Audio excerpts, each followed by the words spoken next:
senior advisor for President Trump's 2020 and 2024 campaigns, as well as the campaign manager of his 2016 campaign. He has been by his side everywhere. You know, Corey, last time you were on with us, you were on Trump Force One. I'll never forget that. Do you remember? That was wild right before the election.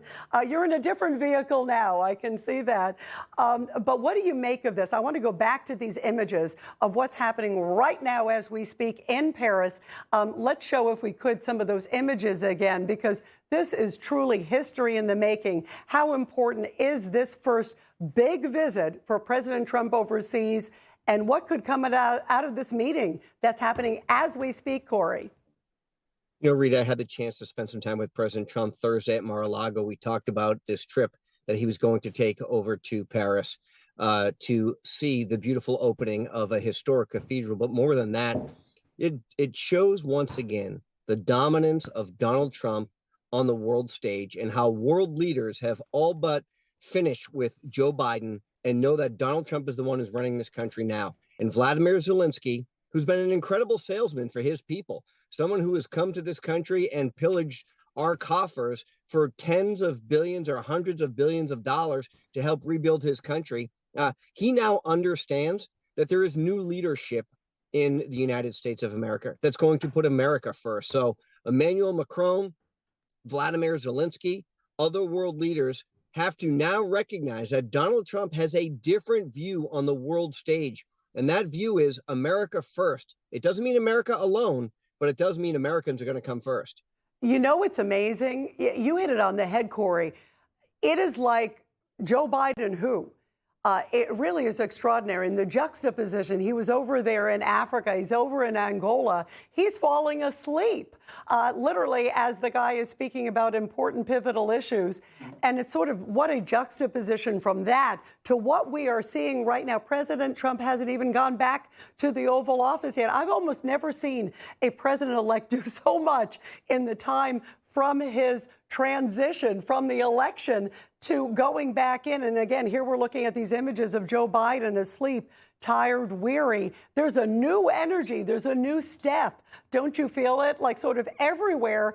And already President Trump is taking major action, meeting as we're speaking right now with Macron and Zelensky.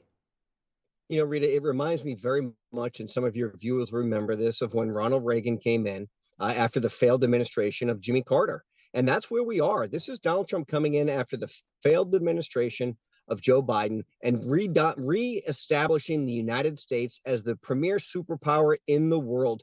Whether you are Emmanuel Macron, you are Vladimir Zelensky, you are Justin Trudeau, who made a trek down to Mar-a-Lago last week to ask the president-elect not to put tariffs on his country's products. And Donald Trump said, it's no problem. You'll make those in the United States or we won't continue to do business. Or it's the new president of Mexico who called and said, sir, what can we do to allow us to keep sending our products to the greatest economy in the world? And Donald Trump said, you will put troops on the border and you will start producing here and we will re-implement this Remain in Mexico policy. So Donald Trump's dominance, and just remember this, Rita, he isn't even going to be the president for another 6 weeks. He's in the president-elect phase. World leaders across the globe are recognizing his dominance and once again reverting back to him as the boss of bosses, as I call it, the leader of all the leaders, because the United States once again will no longer be a laughing stock around the world. They will be the dominant force. You know, Corey, you brought up also that meeting with Justin Trudeau at Mar-a-Lago. One of the great lines that came out of that. And in fact, I just want to, sorry, as I'm asking the question, we're just getting these pictures. This is, I believe, after the meeting. Here it is, Vladimir Zelensky. What an incredible moment we're watching here live, Corey, you and I together, and of course, all of our great Newsmax viewers. Here it is. Vladimir Zelensky, the president of Ukraine, in that brutal war that is going on with Russia, Macron and President-elect Donald Trump shaking hands there in Paris after what looks like a very successful meeting. And no doubt the stakes could not be higher. We'll get the exact timing of the meeting. They didn't meet that long, but clearly this was a very pivotal meeting and a very deeply important meeting. And you know, it's amazing, just like you said there, Corey, it's like this moment, watching this here in the grandness of Paris, President Trump not missing a beat, and the world coming to him. Zelensky coming to him, Macron there meeting with him, all the calls that came flooding in right after he won the election, and I knew you were right there by his side. We brought up also Justin Trudeau, as you brought up, going to Mar-a-Lago right after that announcement of tariffs. And one of the points I was going to bring this up, Corey, was when he said, you know what, if you don't like the tariffs, if you're not going to play fair, well, guess what? You know, maybe Canada could be the 51st state. He's obviously joking, but boy, it sends a message, right, Corey? It sends such a clear message, Rita, and the world is seeing that message, is that we're no longer going to be taken advantage of. We're no longer going to be the laughing stock of the world.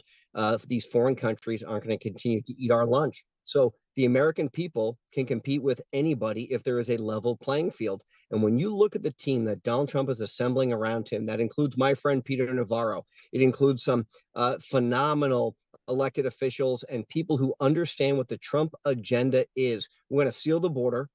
We're going to have fair trade, not just free trade, but fair trade for Americans. And we're going to allow us to have economic prosperity again. The world leaders are recognizing Donald Trump for what he is and who he is, which is a dominant force, not just in the United States, but around the globe. And over the next 4 years, you will see us reassert ourselves as that dominant force for the terrible, devastating, policies that the Biden-Harris administration have put in place. We've been the laughingstock around the world now for the last 4 years. Joe Biden's falling asleep in meetings. Instead, you see the pilgrimages of Justin Trudeau and other world leaders coming to pay their respect to Donald Trump because there's a new sheriff in town. Yeah, and everybody sees it. Corey, really great to have you here, my friend. Congrats, too. It's the first time I've had the chance to see you here after the big win. Bravo to you. You did so much great hard work. Well-deserved. Thank you. Huge congrats. Merry Christmas. Thank you. Merry Christmas to you. Thank you, Corey, very much. Information. Truth is freedom. Is Newsmax. It's real news for real people.